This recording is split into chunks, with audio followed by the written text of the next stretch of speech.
Es un tema bastante sacado fuera del contexto de todos los temas de semiología y medicina, ya que es único y más allá de que se relaciona con todas las patologías que ustedes van a ver en toda medicina, no deja de ser uno de los más importantes y a veces más difícil de abordar o cómo estudiarlo o de la forma en cómo prepararlo para un examen, ya que es solamente memoria y muchas veces volver a retomar lo que son los conocimientos previos de anatomía básica, sobre todo lo del drenaje linfático. Es importante por el hecho de que de acuerdo a la ubicación de cada adenopatía que ahora vamos a ver, que algunas son superficiales o profundas, nosotros vamos a sospechar eh, el origen de dónde puede estar una infección o dónde puede estar ya sea una adenopatía patológica propiamente dicha, que es por un paciente oncológico. Así que bueno, como definición, están situados siempre en el tejido celular subcutáneo, eso acuérdense porque se les pregunta. Son accesibles a la exploración siempre lo que son obviamente superficiales y generalmente se dejan evaluar en todo lo que es el cuerpo. ¿Por qué digo generalmente? Porque hay pacientes que son obesos y ustedes los ganglios a nivel del cuello muchas veces no los van a poder palpar. O algunos inguinales, si algunos tienen mucha grasa a nivel inguinal, los ganglios inguinales no lo van a poder palpar. Pero básicamente quédense que están en el tejido celular subcutáneo, son de fácil exploración y se dejan evaluar en casi todos los pacientes. Vamos a ir viendo cada uno así en generalidad, esto después lo van a ir viendo ustedes más específicamente, por ejemplo, los ganglios cervicales de dónde drenan, etcétera. Estos son los que nosotros, acuérdense que siempre el examen físico de un paciente se empieza cefálico caudal. Por lo tanto, nosotros vamos a empezar siempre de la cabeza hacia abajo. Los primeros ganglios que vamos a ver son los de cabeza y cuello, que ahí los pueden observar. Son los preauriculares, los parotidios, los retroauriculares, superiores, posteriores, supraclaviculares. Siempre que ustedes tienen un paciente, por ejemplo, con una adenofagia, dolor de garganta o tos, nosotros siempre vamos a revisar la parte de las adenopatías a nivel de cervical, ya sea buscando alguna infección bacteriana.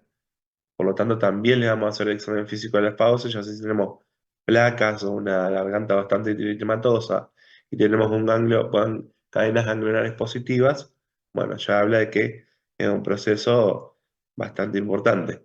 Al igual que los retroauriculares, todo lo que sea del cuero, alguna lesión, algún corte, algún forúnculo, alguna lesión, todo lo que sea el cuero cabelludo, también van a drenar en todo lo que son los cervicales.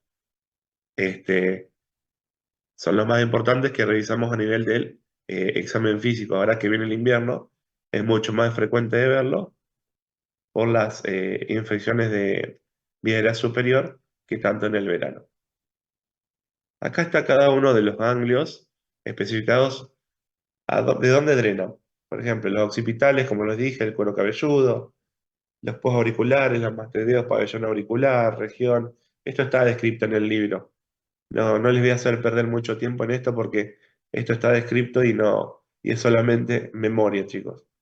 Yo les voy a adelantar algo más que es mucho más importante. Entonces, ahí tenemos todos los tipos de ganglios que estuvimos viendo recién. Los submentonianos, los yugulares cervicales, los cervicales posteriores, los ganglios supraauriculares. Esto es más que memoria, lo más importante. Una forma de estudiarlo esto es una lámina grande, se hace en un medio torso y van poniendo todas las cadenas ganglionares. Había una mnemotecnia cuando yo estudiaba para estudiar todas las cadenas ganglionares, pero ya me he olvidado. Mucho no lo tenemos en cuenta, pero sí se los van a preguntar qué es lo que drena cada uno y qué pensarían ustedes si tienen positivo un ganglio cervical. No llegar a un diagnóstico, pero sí qué pensarían. Bien, acá está de vuelta, desde visto de otro plano. Los preauriculares, retroauriculares, occipitales, los submentonianos, todo lo que tengan que ser submentonianos o menteranos, acuérdense que siempre van todo el piso de la boca. Siempre, siempre, siempre, siempre. Por ejemplo, un adenoflemón no van a tener inflamado lo que es el occipital. Un adenoflemón van a tener el submentoniano, el mentoniano. A veces, generalmente, los cervicales también, los cervicales anteriores también los pueden tener.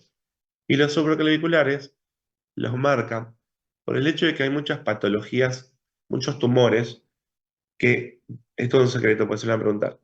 Hay muchos tumores que eh, cuando uno tiene un ganglio supraclavicular y lo palpa, uno ya está pensando que el paciente puede llegar a tener un CA gástrico, o sea, un tumor gástrico, o un tumor propiamente hecho tubo digestivo, pero más frecuentemente es un tumor gástrico, casi en el 60-70%. Bien, el examen físico. Siempre acuérdense de cefálico caudal porque eso se lo van a preguntar y el día que estén con pacientes también lo van a hacer. Siempre el paciente, obviamente, lo tenemos que desvestir, sacarle las cadenas, todo, y siempre mirada al frente y una posición con espalda derecha. Por el hecho de que si nosotros vemos alguna deformidad o alguna anomalía, nosotros las podemos observar. Porque más allá, acuérdense que los ángulos se palpan más que se ven. Entonces el paciente siempre tiene que estar, si es posible, sentado, no parado, y siempre con la mirada hacia el frente. Siempre usamos las dos palmas y los índices de los dedos. Entonces, ahí está revisando obviamente la parte auricular y la parte mentoniana, pero acuérdense siempre es de los dos lados, porque nosotros siempre podemos tener asimetrías.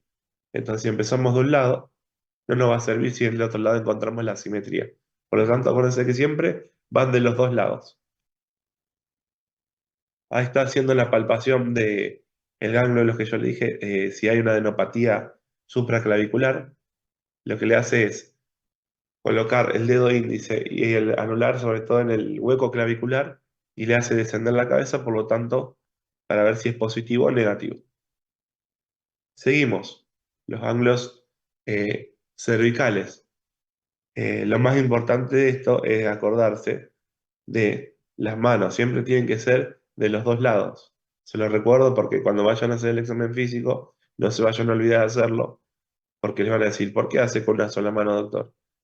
Bueno, háganlo siempre con los dos, por el hecho de que usted le dicen para evidenciar si hay asimetrías en alguno de los dos hemisferios del cuerpo. Bien, perfecto. Hay otros ganglios que son un poco más específicos, que estos sí son patológicos. Los ganglios epitrocleares están por encima del cóndilo y cuando dice que recibe aferencias de la mitad del cubital del antebrazo y de la mano, y de todo esto, es porque hay una lesión. Lo más frecuente, muchas veces, es verlos en los abuelitos, que, sobre todo los abuelitos diabéticos, que la piel la tienen muy suave, por ahí se lastiman mucho las manos, o por ahí de por hecho, de por sí que tienen artritis reumatoidea, es uno de los ganglios que siempre los van a palpar y va a ser doloroso. Ahora vamos con las características de los ganglios. Pero este siempre que te lo palpen es patológico, porque ahora vamos a ver que hay ganglios que son normales, entre comillas, y otros que son ya oncológicos propiamente dicho, por el solo hecho de ustedes palparlo. Por eso es importante que sepan realizar un buen examen físico y diferenciarlos. Bien, vamos a los ganglios axilares, que ¿vieron cómo vamos bajando? Ahí me fui un poco al miembro superior, pero era una excepción. Pero bueno, fuimos de cefálico y ahora vamos a axilar. Acuérdense que los ganglios axilares se evalúan en los dos sexos, pero siempre, obviamente, siempre es más significativo en la mujer por el hecho de eh, la detección temprana del cáncer de mama. Los ganglios de la cadena axilar siempre se hacen, ahí sí van a tener que hacerlo primero de un lado. Lo que se le hace al paciente es levantarle el brazo y le dicen que ponga la mano detrás como tomando sol. Y ahí van a palpar el hueco axilar con toda la extensión, sin miedo. Y van a palpar y van a hacer como todo el reborde de la mama, tanto en hombre como si fuera mujer.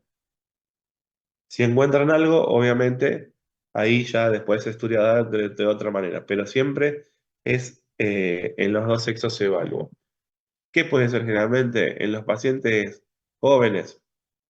Puede ser ganglios reactivos, Puede ser, por ejemplo, en las mujeres que se rasuran o se depilan, que tengan alguna celulitis en la axila y le genere una reacción, por lo tanto tengan alguna adenopatía, pero nunca se vayan a algo patológico directamente. Siempre piensen en algo infeccioso y después vayan a algo patológico.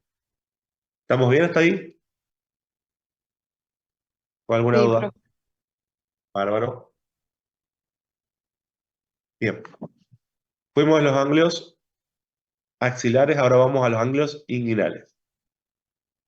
Para que ustedes tengan en cuenta, los ganglios inguinales siguen el trayecto del ligamento inguinal, que va de la espina ilíaca anterior superior hasta la espina del pubis.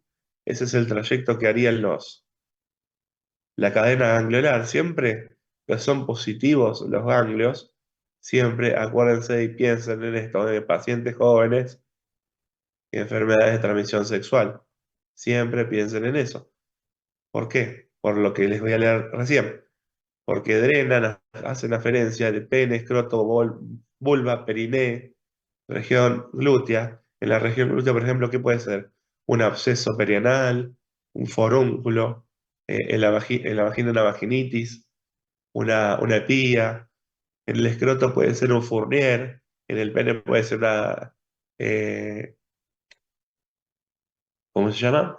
Una uretritis por un gonococo. Pero siempre, ustedes lo van a palpar y siempre que le encuentre positivo, pregúntenle al paciente, sobre todo si es joven. Joven me refiero desde los 14 hasta casi los 50 años. Eh, Pregúntenle cuáles son sus métodos de barrera, si utiliza algún tipo de método de barrera. Si dice que no, y justo tiene flujo maloliente la paciente, o el, o el paciente masculino tiene secreción por pene, listo, ya está. Ya sabemos que estamos bien frente a alguna ETS. Vamos a seguir. Bien, ahí está. Realmente nunca se le hace sacar toda la ropa al paciente para hacerle un examen físico, pero siempre se hace de los dos lados. Así que, por lo tanto, no es necesario hacérselo. En el examen le van a preguntar si es necesario vestirlo, te díganle que sí. Pero en el consultorio, muchas veces en la guardia, no se los desviste 100%.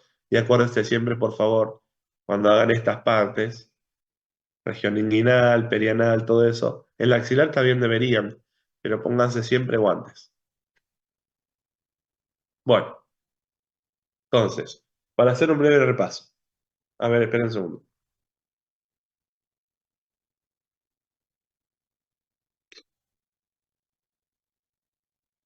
Bien, para hacer un breve repaso. Estamos viendo los ángulos superficiales, que son los que nosotros podemos palpar, los que son más accesibles para el examen físico. Por lo tanto, son los más importantes que nosotros vamos a tener que evidenciar a la hora de una guardia, un consultorio externo, etcétera. Pero, ¿qué es lo más importante? Que en muchos lados no vamos a tener métodos de imágenes, que es lo que realmente vamos a usar para ver estos. Por lo tanto, ¿qué significa? Los superficiales siempre van a ser abordados por el médico, o sea, nosotros somos la primera línea. Y el paciente llegó a hacerse un estudio imagenológico y ya tenía ganglios superficiales y ahí nosotros ya, la medicina llegó tarde, porque el paciente significa que tuvo que llegar recién a hacerse un estudio imagenológico para realmente estudiar una adenopatía superficial. Y lo ideal no es eso. Bien, vamos a los ganglios profundos. Estos son, como dice la palabra, profundos y no se pueden evaluar por el examen físico. Por lo tanto, vamos a necesitar algunos métodos de imágenes como para verlos. ¿Qué estudio de imágenes ustedes me podrían decir eh, con el que podemos hallar ganglios en el cuerpo?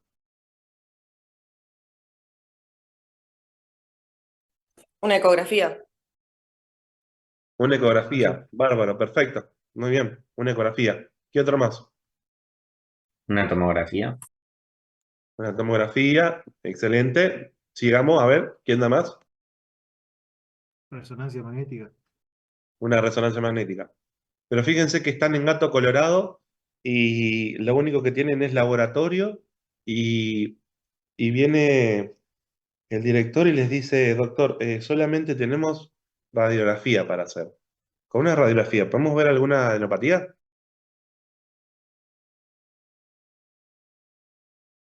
¿Qué pregunta? Y sí, capaz si es muy grande en el tórax o algo así se puede ver. Exacto. Primero, exactamente, sí. Con la radiografía se puede ver, exacto. Es mucho más, ahora vamos a ver unas imágenes, es más apreciable en la radiografía de tórax, exactamente. Se ven en los hilios, como dice acá, a nivel del hilio pulmonar se ven las imágenes ganglionares. No es lo mejor, para nada, por supuesto que no es lo mejor, pero si ustedes tienen un paciente, por ejemplo, EPOC, un viejito que viene con pérdida de peso, con antecedentes de cáncer, le hacen una radiografía y ven unas estructuras medio redondeadas a nivel de todo el ilio pulmonar, y ustedes no le van a decir, señor, quédese tranquilo. Ahí lo van a derivar a un especialista, o ustedes como futuros especialistas le van a pedir a una tomografía a una resonancia. Bien, ahora vamos al tema de por ejemplo, ¿qué es lo que nos brindaría la ecografía con respecto a la placa, por ejemplo? Si yo tengo esto, miren, acá está. Esto es una placa, ¿la ven? No sé si lo alcanzan a ver. Sí, sí. Bien, ustedes siempre para hablar en un estudio siempre dicen radiografía de tórax de frente, siempre.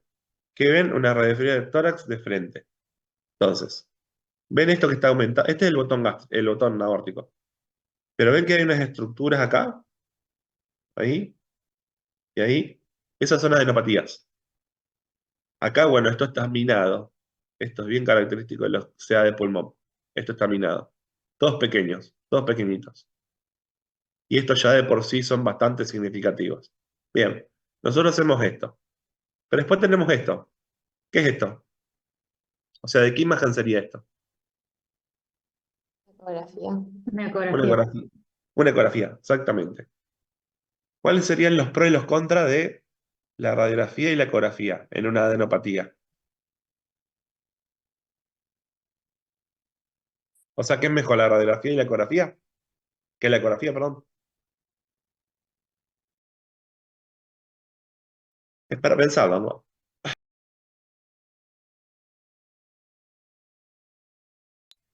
Y la Digo, ecografía es como que te permite mejor ver dónde está. En cambio, la radiografía se superpone todo. es una, sí, exactamente, bien. Pero, por ejemplo, yo puedo hacer una, en una radiografía, yo podría tomar las dimensiones de la adenopatía. No, no se puede. Exactamente. En la ecografía, yo podría ver si hay ganglios a nivel del hilio pulmonar con la ecografía. Con la ecografía creo que sí. En algunos casos, cuando los traductores son muy buenos, sí. Pero es a lo que voy. ¿La radiografía es el primer estudio que se utiliza? Sí. La ecografía generalmente se utiliza para los ganglios superficiales, cuando nosotros tenemos un paciente con múltiples adenopatías y nosotros queremos, obviamente, ver las estructuras, la dimensión y estructuras. Eso es lo más importante, porque ahora vamos a ver diagnósticos diferenciales de adenopatías, que después lo vamos a ir viendo a medida que vamos charlando. Porque los profundos son un poco los más complejos, porque obviamente son cosas que no lo vamos a poder, no son tangibles. ¿Y por qué pedimos la ecografía muchas veces? Cuando le hacen interconsulta al servicio de cirugía por un paciente que tiene múltiples adenopatías y quiere una biopsia, lo que nosotros los cirujanos que hacemos, agarramos el ecógrafo y buscamos la adenopatía más superficial o la más significativa, teniendo siempre en cuenta, esto por eso les digo, el drenaje linfático para ir a la más importante de todas, ir a sacarla. Entonces nosotros con el ecógrafo vamos y marcamos, literalmente con un fibrón, al paciente y después lo entramos a quirófano y hacemos la resección. Se llama adenectomía. y se manda a analizar el ganglio. Por eso muchas veces nosotros pedimos la ecografía, pero es medio raro que se pidan ecografías de control con paravenopatías. Es medio raro. Sí se usa mucho la ecografía en mama, eso sí, en mama se usa mucho la ecografía. Entonces, para volver, ya falta poquito, porque es lunes. Bueno, seguimos. Entonces, volvemos. Estuvimos viendo lo del ilio pulmonar, lo del mediastino, que es parecido, los intraabdominales, los retroperitoneales y los ganglios pelvianos.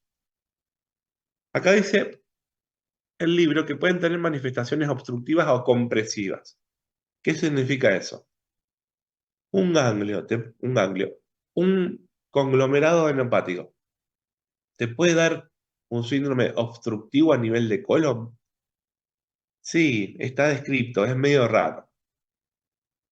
Generalmente lo que produce son compresión de estructuras vasculares, por ejemplo, de la vía biliar, a nivel del sistema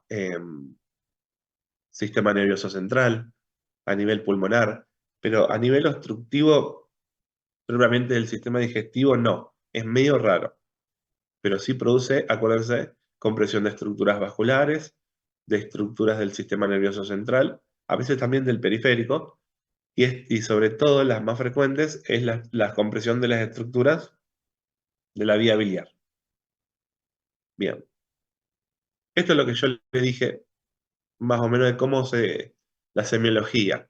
Pero como esto es más para los superficiales, ahora vamos a ir directamente a las diferencias entre uno patológico y uno no patológico.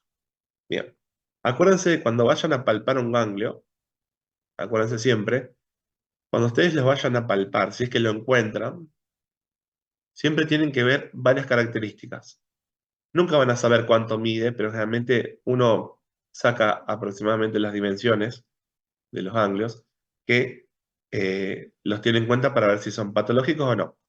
Siempre van a ver la localización, acuérdense, la localización.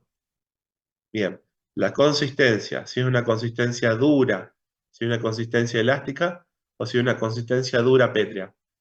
Para que ustedes tengan en cuenta que sea dura pétrea, generalmente lo hacen referencia muchas veces a lo que si fuera un carozo, que no se puede mover. Eso duro pétreo ya es obviamente de una adenopatía, habla de una adenopatía oncológica. Y sobre todo si es doloroso. Las adenopatías oncológicas no duelen. Las adenopatías por infecciones sí duelen. Las adenopatías por infecciones supuran. Las adenopatías por oncológicas a veces pueden llegar a supurar o a sobreinfectarse. Acá yo les dejé un cuadro que habla de los ganglios normales, los ganglios normales entre comillas.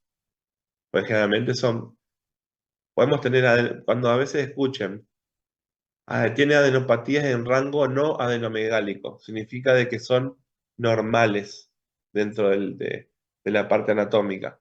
Pero después tenés adenopatías que están en rango adenomegálico y eso sí es patológico. Entonces, tenemos dos tipos de ganglios. El que está en piel normal, que generalmente son los de origen infeccioso muchas veces, que son de características elipsoidales, son más ovalados. El tamaño es variable, de 0,5 a 2 centímetros, no duelen, son blandos, elásticos y móviles. Acuérdense, eso es lo más importante. Y los ganglios patológicos propiamente dichos son, acuérdense, redondeados. Pueden ser también de 0,5 a 2 centímetros, sí, pero son dolorosos, firmes, petro y están adheridos a los planos profundos. Eso sí o sí son patológicos, que no les quepa duda. Ahora vamos a ver estructuras que pueden simular adenopatías, porque muchas veces uno, al examen físico, puede encontrarse con hallazgos que realmente uno no esperaba. Y el paciente le dice, no, pero lo tengo hace mucho. Ah, bueno, perfecto. Bueno, lo más frecuente de ver, esto no, quistes sebáceos, por ejemplo, de larga data, crónicos, obviamente. Bueno, el hueso orioides también. Muy pocas veces he visto tumores vasculares, medio raros, bocio nodular. El bocio nodular habla de tiroides, que sí se palpa, eso sí. Pacientes que tienen hipotiroidismo, que no están mal controlados, mal medicados, sí se los puede palpar. Hernia crural, que ahora vamos a volver. La hernia crural, esta es la cintilla hilopubiana de Thomson. Por debajo de la arcada crural, que es una estructura que forma eh, el trayecto inguinal, que está por acá debajo, están las hernias crurales. Muchas veces son duras, pétreas y dolorosas. Y el contenido es a veces epíplon, con una adenopatía. Pero es muy frecuente en el sexo masculino, las abuelitas. Así que si llegan a encontrar por accidente, no vienen por accidente en realidad, vienen por dolor. Pero si llegan a encontrar una paciente añosa, una hernia, con una formación por debajo de la arcada crural y es dolorosa, dura, pétrea, primero piensen en una hernia crural y llamen al cirujano y no piensen primero en una adenopatía y díganle vaya a estudiarse señora, a hacerse una ecografía porque eso hay que operarlo porque si no se puede, si es que tiene pipla no pasa nada, pero si tiene intestino se puede necrosar y hacer un abdomen agudo perforativo. Bien, metástasis subcutáneas. Hay varias patologías oncológicas que generan metástasis subcutáneas, ya generalmente son avanzadas, muy avanzadas. Uno del que genera metástasis cutáneas más frecuentes es los tumores de útero, generan metástasis subcutánea, pero ya cuando son totalmente estadios avanzados y obviamente los pacientes están caquéticos, o sea, ustedes lo van a encuadrar en un contexto. Otra cosa que sí, que es muy frecuente en las mujeres, es la prolongación axilar de la glándula mamaria. Esto sí, se ve en el consultorio, por supuesto. Se puede confundir con adenopatías, pero para ustedes dejarlo en claro eso, para sacarse la duda, obviamente lo que van a hacer es pedir una ecografía de la región axilar. Y el ecografista les va a decir si pertenece o no a la estructura de la mama o realmente es una adenopatía. La adenitis axilar, que son como los forúnculos, es una patología infecciosa que se genera por eh, la entrada de un microorganismo, genera pus, y obviamente a veces se puede encapsular y generar dolor y simular una adenopatía, pero no lo es. Después, lipoma, fibrolipoma, la neurofibromatosis, pero son pacientes que están minados con, con ganglios. Algunas otras cosas se les ocurre que pueda llegar a simular una adenopatía o que te hayan visto en alguien.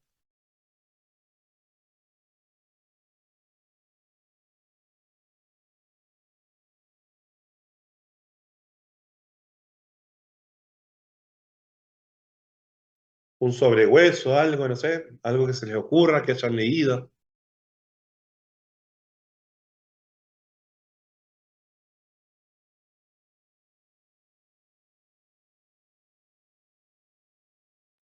No sabe, no contesta. Bueno, seguimos. Vamos a seguir. Bien, esto por ejemplo. ¿Qué puede ser esto? ¿Qué les parece? Ustedes se encuentran en el examen físico, le encuentran esta pelota acá. Primero, vayan describiéndolo. Díganme a qué cadena ganglionar pertenecería en esta imagen y después vayan contando un poquito qué es lo que ven. Tiene forma queloide, cadena cervical posterior y no presenta colores rosáceos. Perfecto, excelente. Por ejemplo, en el caso de que presentara colores rosáceo o eritema, ¿qué te haría pensar? ¿En algo infeccioso o en algo que es oncológico, por así decirlo? Oncológico. Perfecto, exactamente. Y si al paciente vos lo tocas y le duele, ¿para qué te tira más? También oncológico. Sí le duele. Sí, sí, le duele. Si le duele no era infeccioso. Claro, generalmente en el 90%, vamos un poquito más, 95%, cuando es doloroso es de origen infeccioso.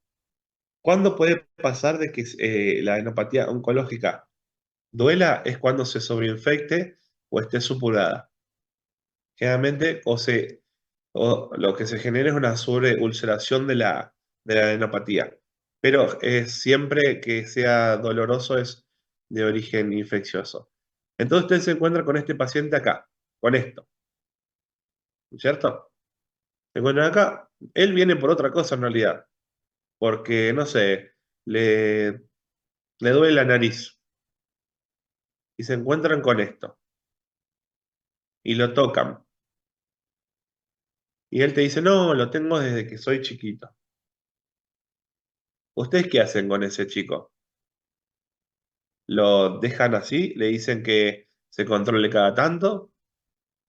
¿Le piden algún estudio para sacarse la duda de que si es algo malo? ¿Le piden una ecografía para que se las traiga? ¿Le piden una ecografía para que vaya a un especialista? ¿Qué harían ustedes? Acep- divaguen. ¿Le piden una tomografía, una radiografía? ¿Solo le piden Yo le esto? pediría una ecografía para descartar que sea algo malo y Sí, que lo mando a un dermatólogo. puede ser un dermatólogo, ajá, Puede ser bien. una biopsia, profe. Solicitar una biopsia.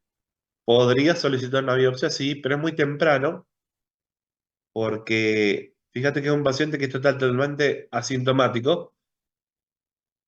Ahora vamos a lo de la biopsia, pero ¿qué otras cosas podrían hacerle?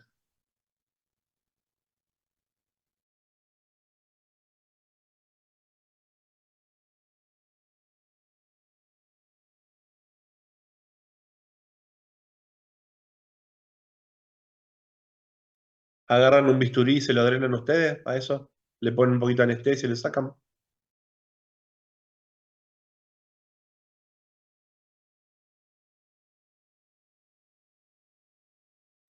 Bueno, las tres son posibles.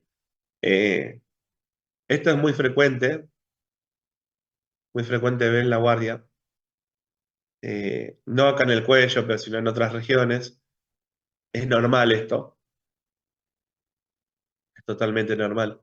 Eh, Si a ustedes les deja mucha duda, si le piden una ecografía y lo mandan generalmente lo mandan al dermatólogo, muchas veces se lo manda directamente al dermatólogo. Y ahí el dermatólogo decide si es eventualmente necesario en ese momento hacerle una biopsia.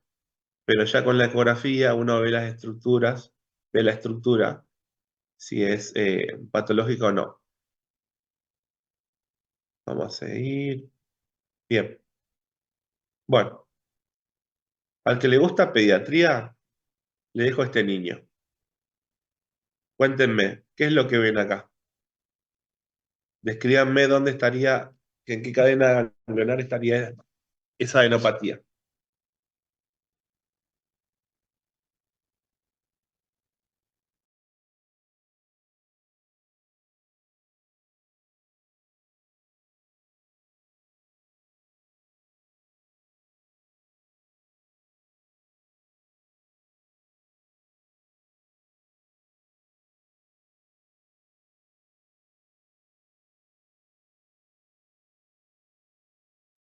Una cadena cervical anterior. Sí, un poquito más específico.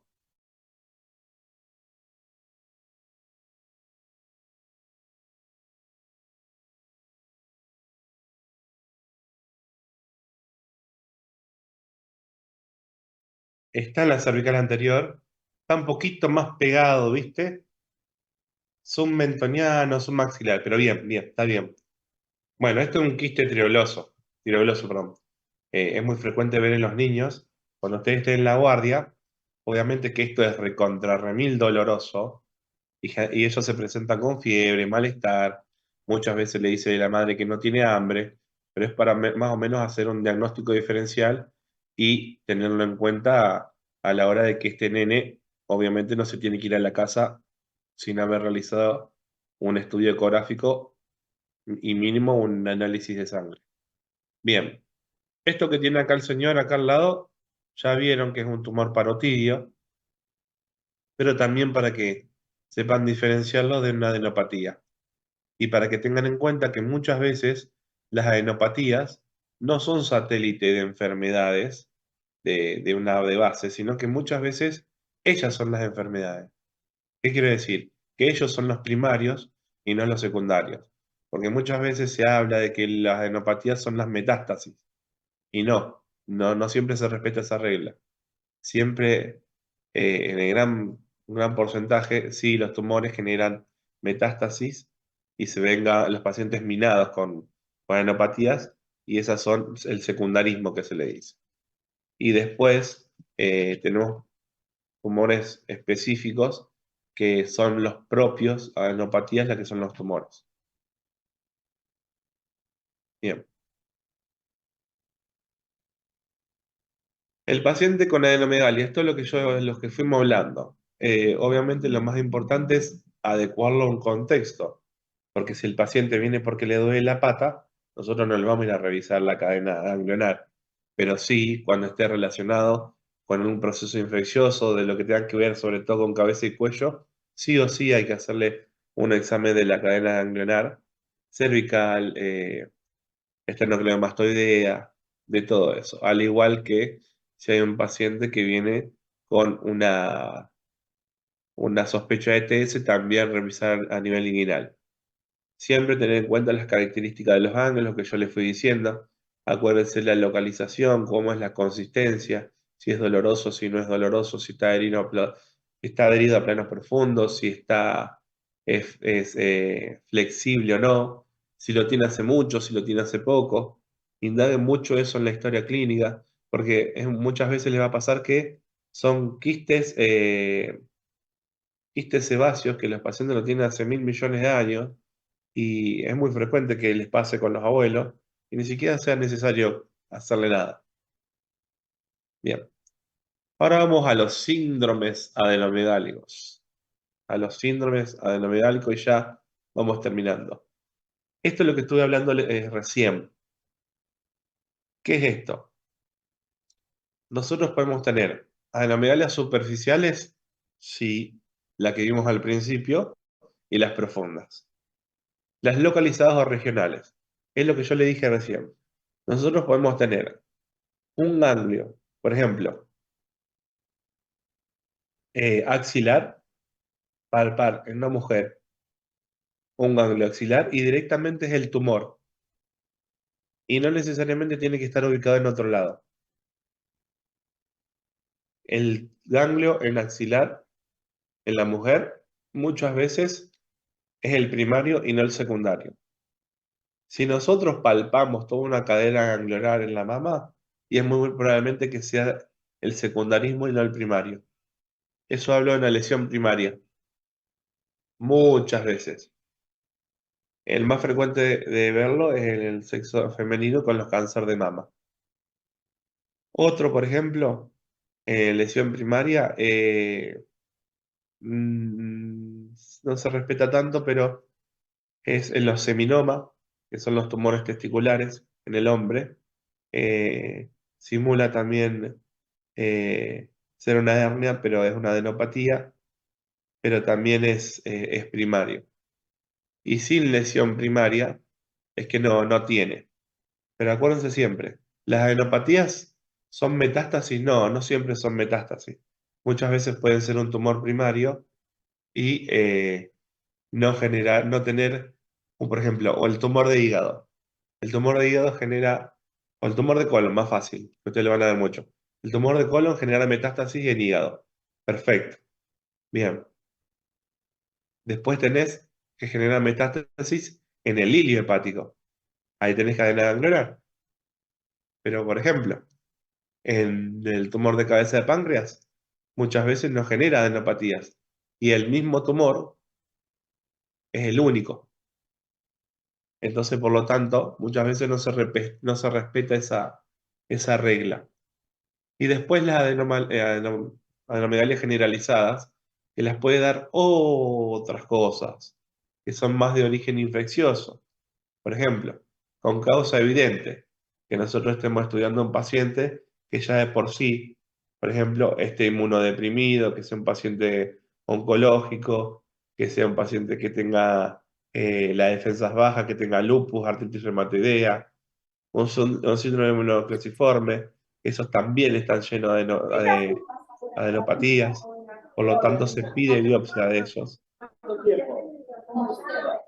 Después, pacientes con HIV, que también son los que generan muchas veces. Sí, se pagó muy rápido eso. Y yo no la utilicé mucho. Los primeros días ya estaba pagado. Hola. Bueno, ya terminamos. Con riesgo de HIV y sin elementos de orientación clínica. Por lo tanto, cuando no tenemos elementos de orientación Soy clínica, soltero. lo que nos genera es que realmente le vayamos a hacer una biopsia al paciente. Por lo Constitución tanto, 122. ahí nos va a acercar más o Carlos menos al Eduardo. diagnóstico que nosotros necesitamos sí o sí abordarnos, porque muchas veces nos vamos a encontrar ante pacientes que no encontramos la causa del origen de las adenopatías, y ahí sí, como habíamos hablado, 522, planta necesitamos sí baja o sí 3. hacer una adenectomía y estudiar por anatomía patológica para más o menos ver el estirpe de la Sí. etiología. Sí, 341-74-225-74. A ver, mira, ¿está estudiando? Sí, Está no, en UNIR, italiano. Se llama Instituto Italiano de Rosario. Universidad. Sí. Ah, perdón.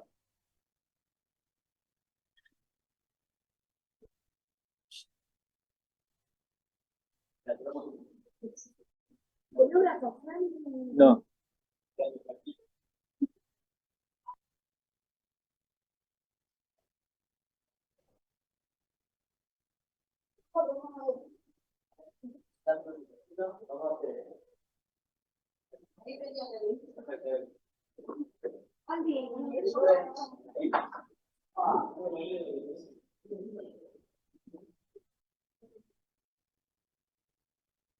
Profe, creo que Vamos a desde seguir. ahí, Pregunte. sí, creo que desde ahí podés mutuar, ¿Cómo? creo que desde ahí podés mutarlo a la persona que está No me deja. A ver. Firma la pantallita esa. ¿Puedo ir?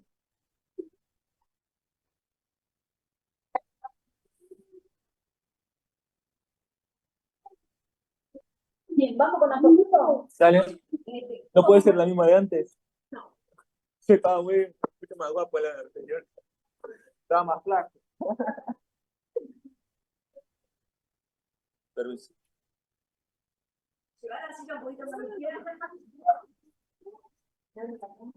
No puedo echar a la mierda. Te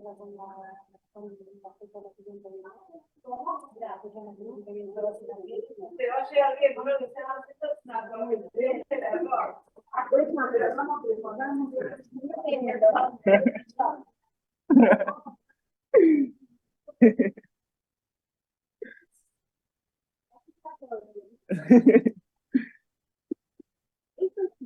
Ah, bueno.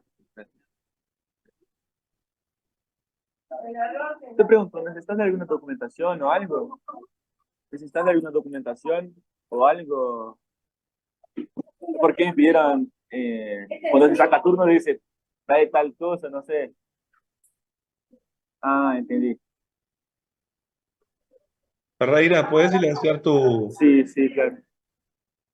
Ferreira, ¿puedes silenciar tu micrófono?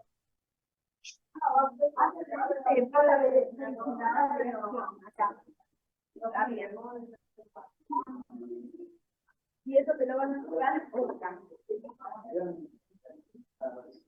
Dale. Sí, está correcto la dirección. Y ahí me llevo en casa. Ah, gracias. Bueno, dale, muchas gracias. Chao.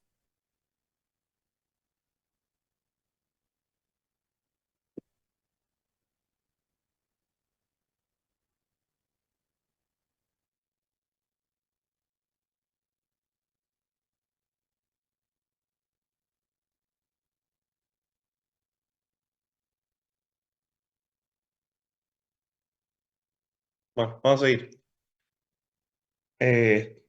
Nos hemos quedado con el último, que es sin elementos de orientación clínica, que es generalmente cuando nosotros tenemos que pedir la ayuda del servicio de anatomía patológica para que nos ayude, obviamente, a llegar a un diagnóstico, por el hecho de que muchas veces el mismo paciente no nos brinda mucha información con respecto de dónde pueden llegar a venir esas adenopatías. Por lo tanto, se hace la biopsia, como dijimos, como me dijo la doctora hace un ratito, hacemos la biopsia y vemos de qué origen puede llegar a ser eh, esa adenopatía, si es de origen infeccioso o eventualmente es de origen oncológico, sobre todo si es de origen oncológico nos ayuda mucho la biopsia. Después, Profe, sí, sí, disculpa, ¿cómo sería con el síndrome mononucleosiforme del anterior?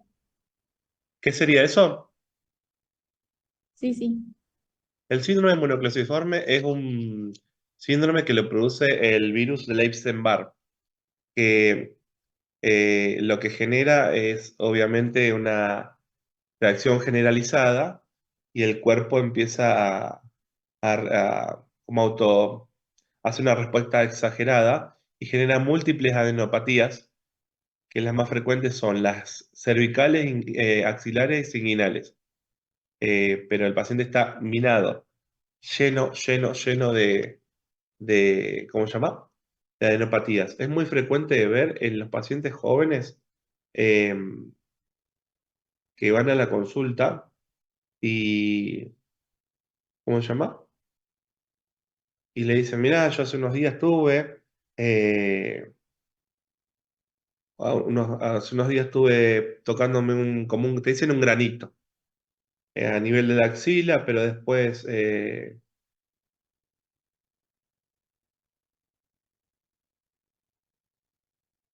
a nivel de la axila, pero después me salió acá en la columna.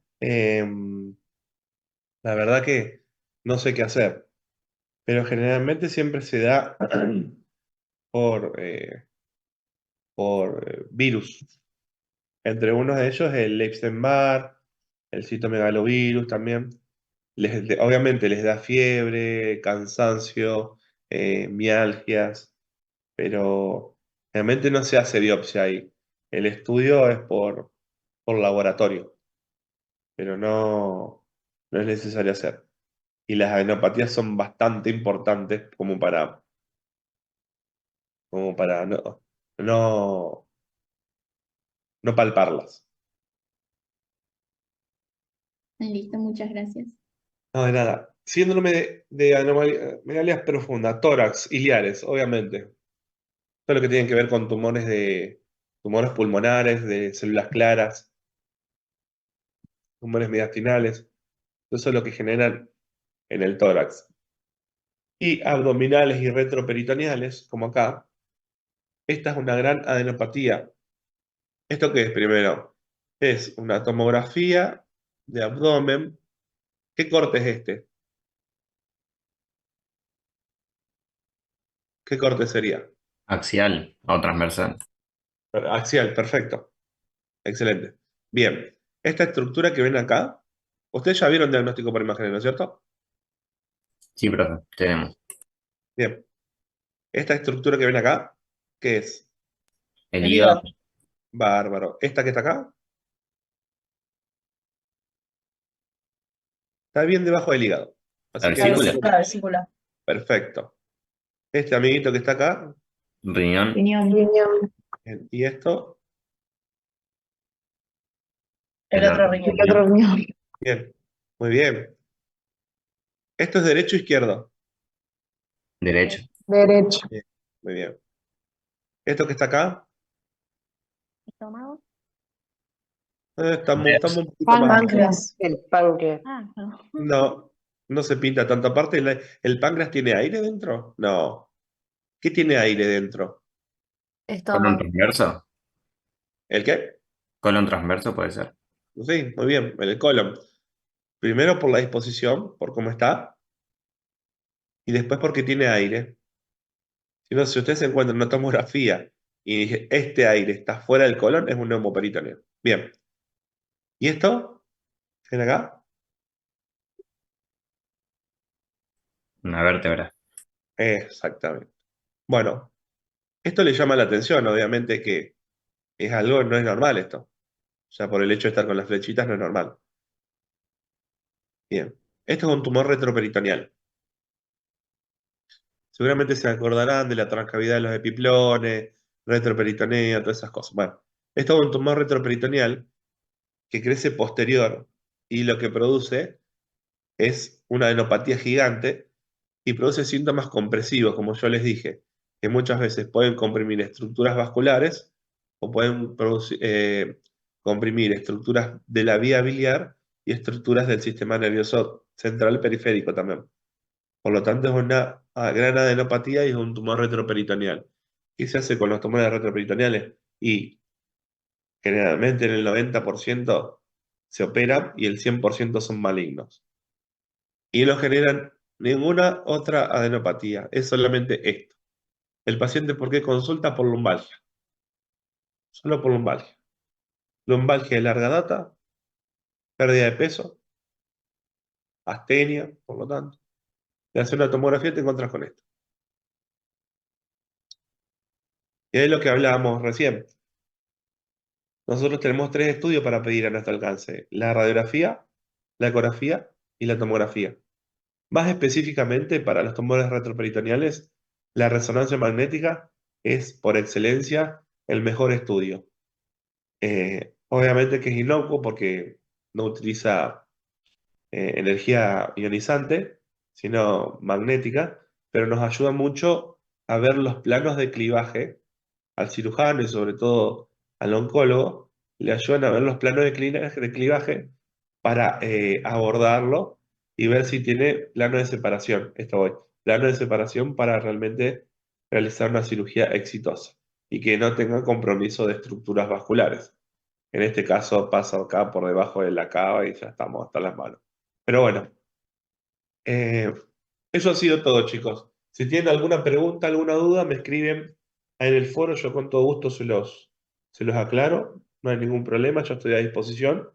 Y bueno, nos veremos el lunes que viene, que ahí sí es un tema bastante largo. Eh, Así que es el tema de dolor, todas las vías del dolor, vías ascendentes y descendentes. No nos vamos a centrar en la primera neurona, segunda neurona, eso se lo dejo a ustedes, pero sí a lo más importante que son las características del dolor y dependiendo de cada dolor, qué es lo que nosotros podemos pensar al examen físico. Así que bueno, gente, cualquier cosa, eh, me escriben, ¿eh? Vale, profe, Chao, gracias. profe, muchas Bueno, que gracias. tengan un buen día. Gracias.